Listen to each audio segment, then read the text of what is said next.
Hello and welcome back. We are doing lesson number 33 of A Course in Miracles. There is another way of looking at the world, and thank goodness this is a relief compared to yesterday's lesson.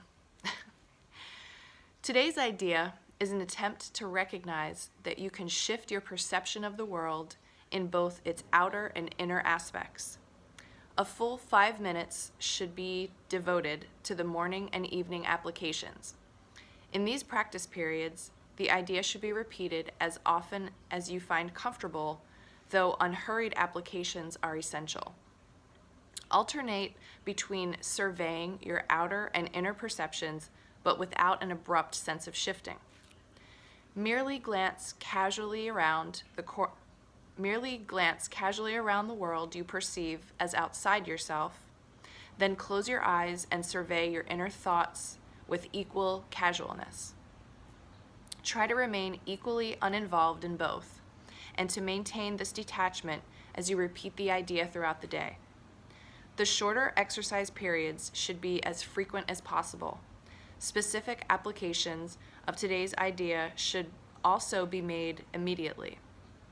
When any situation arrives which tempts you to become disturbed, for these applications say, "There is another way of looking at this." Remember to apply today's idea the instant you are aware of distress. It may be necessary to take a minute or so to sit quietly and repeat the idea to yourself several times. Closing your eyes will probably help in this form of application. And that's lesson 33. There is another way of looking at the world. All right, so let's see what Jesus has to say in A Year of Forgiveness. Lesson 33. There is another way of looking at the world. You are blessed beings indeed. I am that one that you know as Jesus. What a great gift you give yourself when you assess the world in this way. There is another way of looking at the world. This is something many of you never question. This person is that, he is this, and she is that. Questioning yourself opens your narrow, boxed-in, programmed mind to a different future. After all, is that not why you are here? You have come to these lessons because there is a little niggling of dissatisfaction in the way your body, life, and world relationships work. You know there can be more, but you don't know how to get it. This lesson, taken to heart, provides a powerful, transformative device because when your ego rises up in judgment or attack, you immediately use your powerful free will to say, "Hang on a second. Maybe there's another way of looking at this." That opens the door for communication, connection, and love, as well as potentially new creation to come forth into your experience. That is what these lessons are for. They give you a new experience. You begin to see that as you change your mind, you get new experiences. What new experiences might you expect? Some of you will have more vivid dreams and messages contained in them. Some of you will have overwhelming urges to connect with people that you have not talked to for a long time, or that you feel a slight resentment toward. Some of you will have more compassion and offer help to somebody that you would not have helped before. Perhaps you will offer somebody a ride to work when before you would have watched him or her get on the bus. Perhaps you will pay back a long overdue debt. These examples show some of the healing experiences you might expect. You might have physical experiences.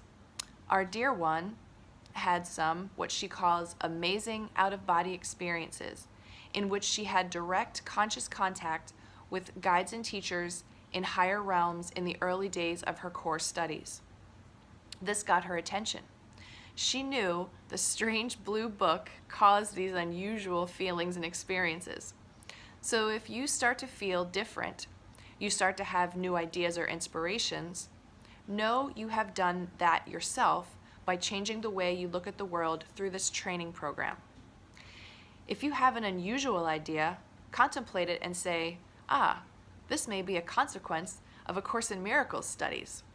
I should not just dismiss it, because it's something I've never thought of or done before. It is perhaps guidance. Let me give it a try.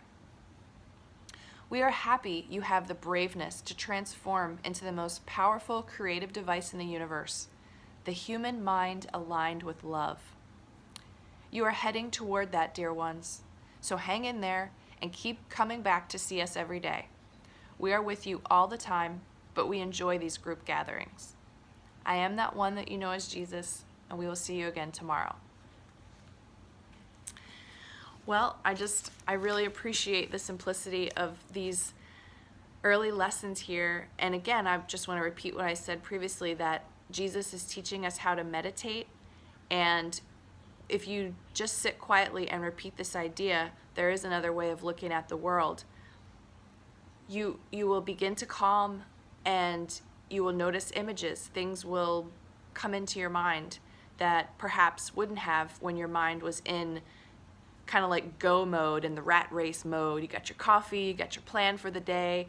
But when you pause before you do all of that, even in the middle of your day, and say something like, there is another way of looking at the world, solutions to problems could drop in, or explanations for things that you just couldn't understand could drop into your mind.